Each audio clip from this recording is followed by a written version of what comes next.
All right, welcome to the Questionable Calls podcast.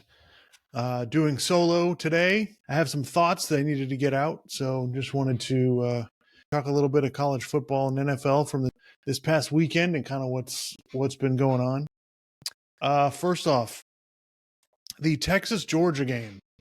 So just college football overall. First of all, this season has been fantastic.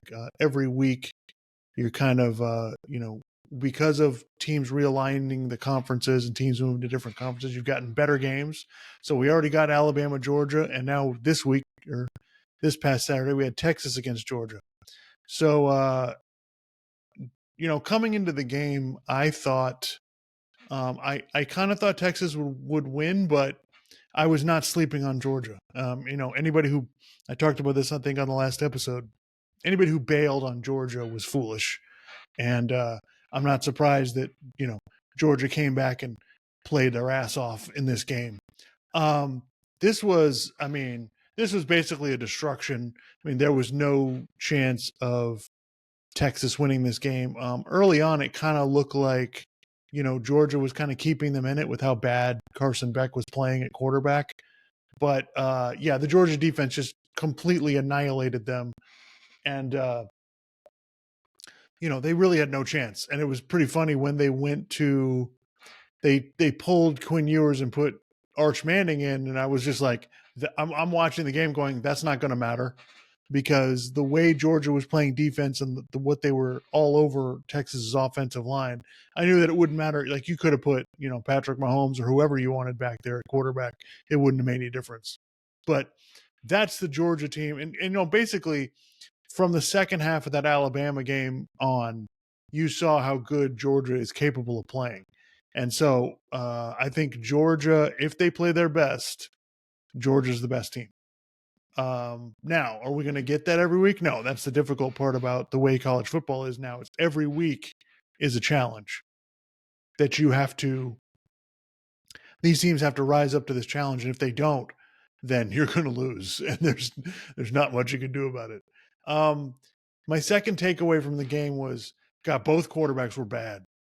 Carson Beck, I thought in the second half of the Alabama game, really kind of redeemed himself after he played really bad in the first half of that game, 3 weeks ago.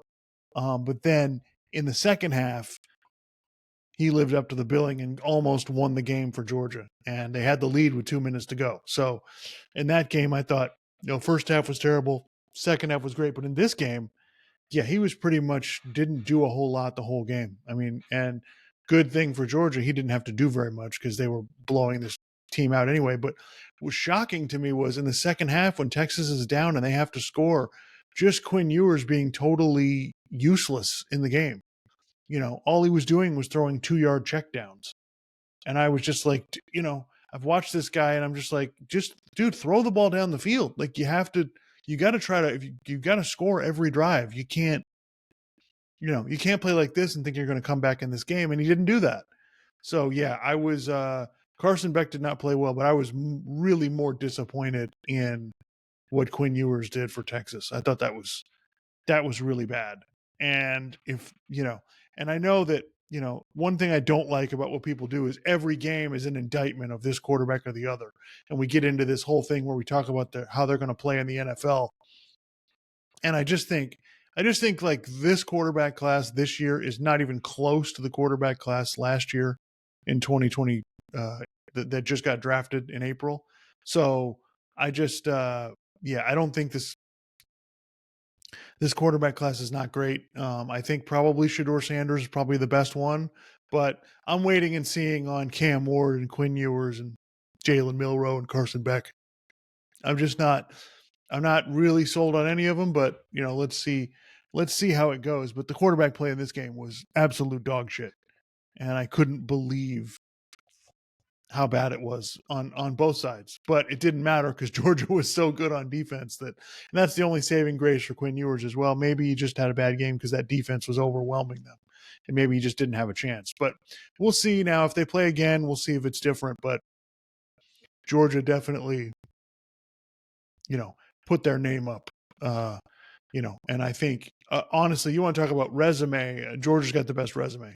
The way they played against Alabama in the second half and the way they beat the crap out of Texas, they should really be number one. But unfortunately, that's not how college football works.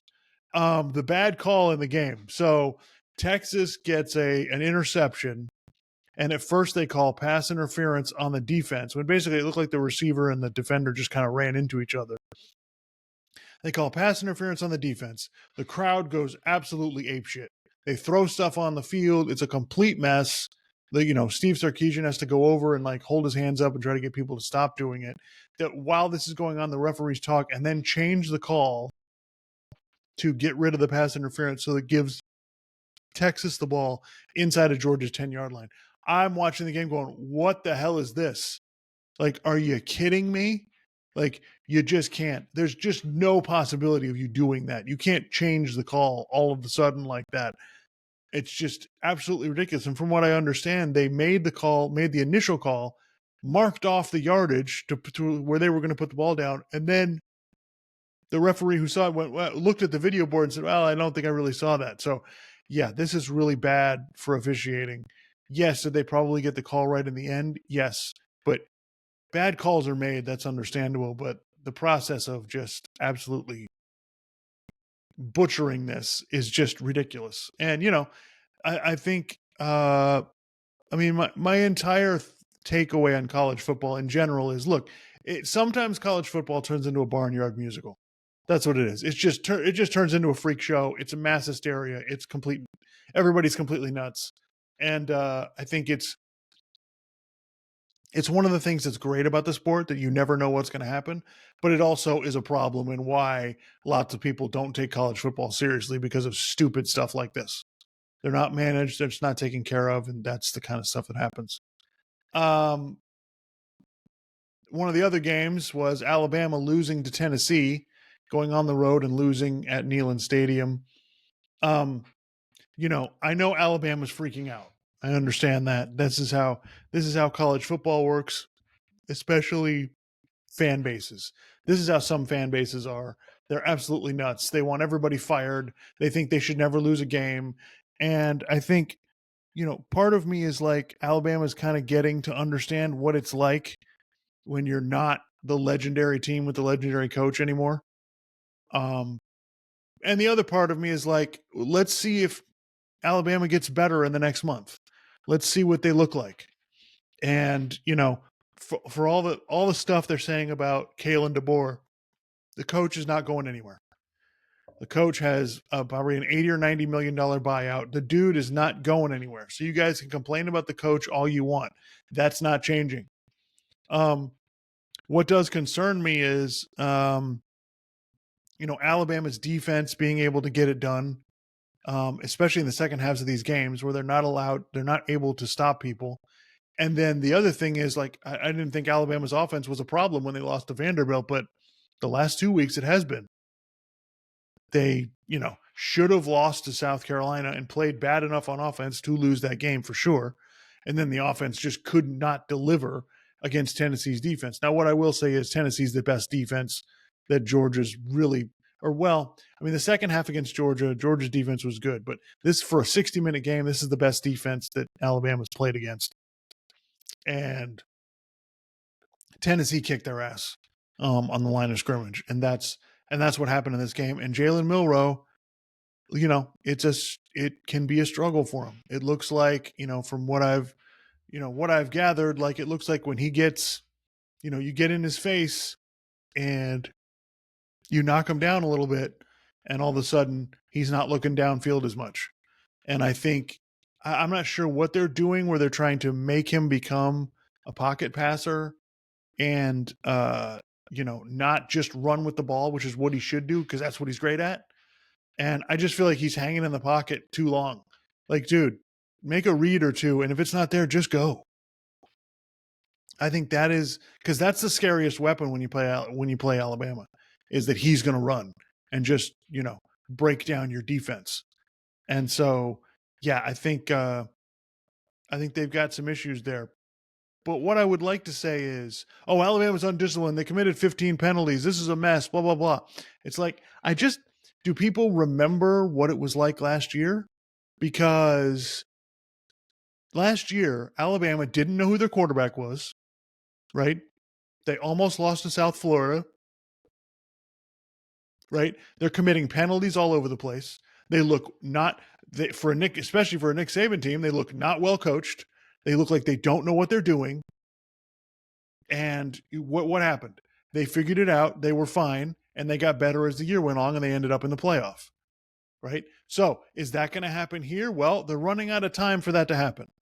Like they've got a game against Missouri, and then this game against LSU is probably, for their playoff hopes are on the line. Alabama basically has to win out to have a shot. And so if they lose this LSU game, then it's done. So we'll see. I want to see what it looks like at the end of the year compared to now, because the way this sport is, no one remembers what happened last week, apparently, or last year for sure. So I think they're having a lot of the same problems that they had last year. So yeah, it'll be fascinating to see what's happening, but they're not done, guys. Like, I feel like I'm going to have to say this every week. A lot of these teams are still in it. Like, they're still in it. They still have a shot. Everybody needs to relax. But the coach you're not getting rid of the coach. So you got to figure out how to make it work. Now, after next season, if this is the same, they're losing the same type of games. All right, then we'll see. The other team I wanted to talk about was LSU. So LSU beat Arkansas 34-10. And from what I saw of this game, LSU defensively really just slowed them down.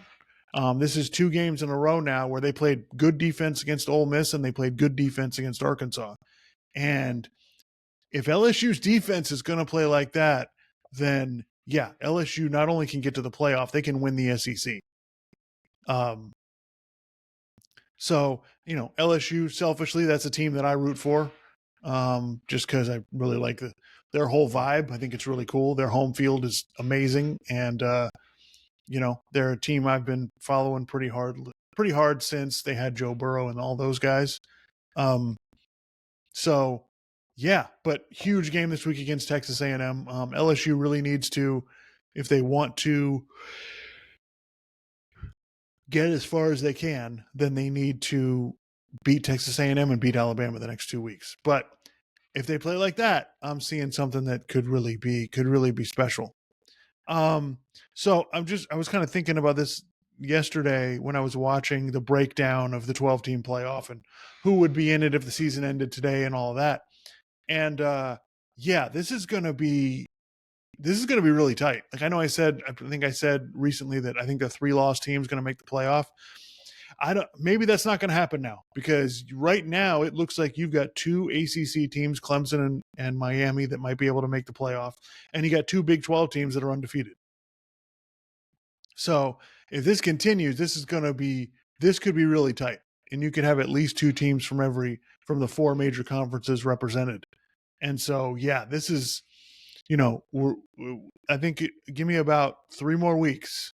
And if it continues to look the way that it is, then man, because you've got teams like, Notre Dame's only got 1 loss. Right now, they wouldn't be in the playoff. Indiana's undefeated. Right now, they wouldn't be in the playoff.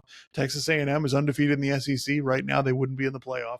So this is going to be like, for anybody thinking that, there's only a few teams that can win it and we don't care about the back end of this. Yeah, there's going to be someone, I'm going to predict this now. There's going to be someone majorly upset on selection day. They're going to be furious that this one team that's the 13th best team didn't make it into the top 12. And so we'll see how that goes. But yeah, this is going to be, I thought, oh, well, there'll be 4 or 5, 10-2 teams. No, there might be 8, 10 one loss or 2 loss teams. So this is going to be mighty interesting.